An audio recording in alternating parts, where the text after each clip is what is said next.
Basically था क्या कि उसकी शादी से जस्ट 1 महीना पहले मैं, तौसिफ और मेरी एक दोस्त, हम तीनों मिलकर प्लान कर रहे थे कि कहीं घूमने चलते हैं। तो तौसिफ ने मुझे बोला कि भाई अजमेर चलते हैं। तो हमने बोला कि हाँ चलते हैं, क्या दिक्कत है। तो हम तीनों, मेघांशी, मैं और तौसिफ, अजमेर गए। वहाँ जाके हम लोग डिसाइड कर रहे हैं कि अब हमें कौन कौन से प्लेसेस विज़िट करने हैं। तो मैंने और मेघांशी ने बोला पुष्कर, तौसिफ ने बोला अजमेर शरीफ।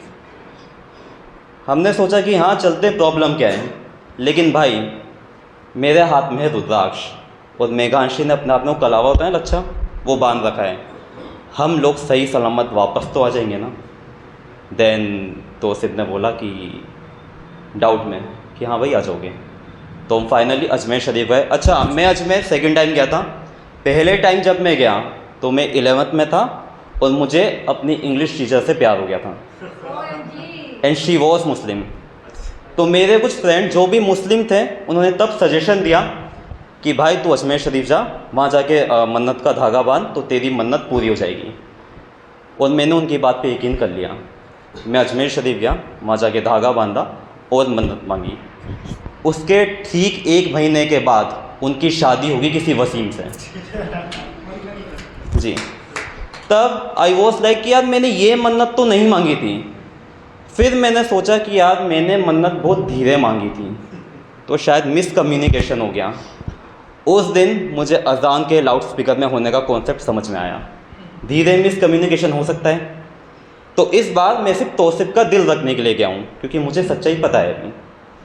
तो हम वहाँ गए। अच्छा, जब मैं पहली बार गया था ना, तो क्या था कि वहाँ पे जो मेन एंट्री है उसकी, उस पर वो मशीन होती है ना जिसके अंदर से आपको एंट्री लेनी होती है, वो जो सिक्योरिटी पर्पज़ के लिए होती है, बॉम्ब वगैरह डिटेक्ट करने के लिए, तो वो लगी हुई थी। बट जब हम इस बार गए तो वहाँ पे वो मशीन नहीं थी एंड आई वॉज शॉक्ड कि यार ऐसी जगह पे इतनी लापरवाही कैसे है, लाइक सिक्योरिटी होनी चाहिए। फिर मैंने सोचा कि वैसे ठीक ही है, लाइक यहाँ सिक्योरिटी की ज़रूरत क्या है, ये लोग बॉम्ब लगाएंगे नहीं, हम लगाते नहीं हैं, तो सेफ़ है। तो फाइनली हम अंदर गए, वो जहाँ पे वो मेन मज़ार है ना जहाँ पे लोग सर झुकाते सजदा करते हैं, वहाँ पे गए। और देखो एज अ हिंदू मैं ज़्यादातर मंदिरों में ही गया हूँ। और वहाँ पे क्या होता है ना कि अगर आपको कोई मन्नत मांगनी है, प्रसाद चढ़ाना है, कुछ भी करना है, तो आप वहाँ पे आप अपनी मर्ज़ी से करते हो, कोई ज़बरदस्ती नहीं करवाता। तो मुझे लगा सेम कॉन्सेप्ट यहाँ पे भी होगा, क्योंकि अब मेघांशी और तौसिफ वहाँ पे सजदा कर रहे हैं और मैं उन दोनों को खड़ा होकर देख रहा हूँ। तब भी अचानक एक हाथ मेरे सर के पीछे आया, उसने मुझे उस रेलिंग पे से पुश कर दिया कि सर झुका। मेरी लिटरली फट गई। मेरे हाथ में रुद्राक्ष थी, मैंने हाथ से उठा के जेब में डाल ली। तब मुझे समझ में आया यहाँ पे काम ज़बरदस्ती भी करवाया जा सकता है।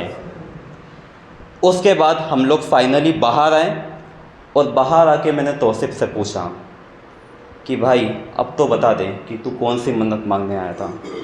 तो मुझे पता लगा कि वो भी वहाँ पे वही मांगने गया है जो सालों पहले मैं मांगने गया था, अपनी मोहब्बत।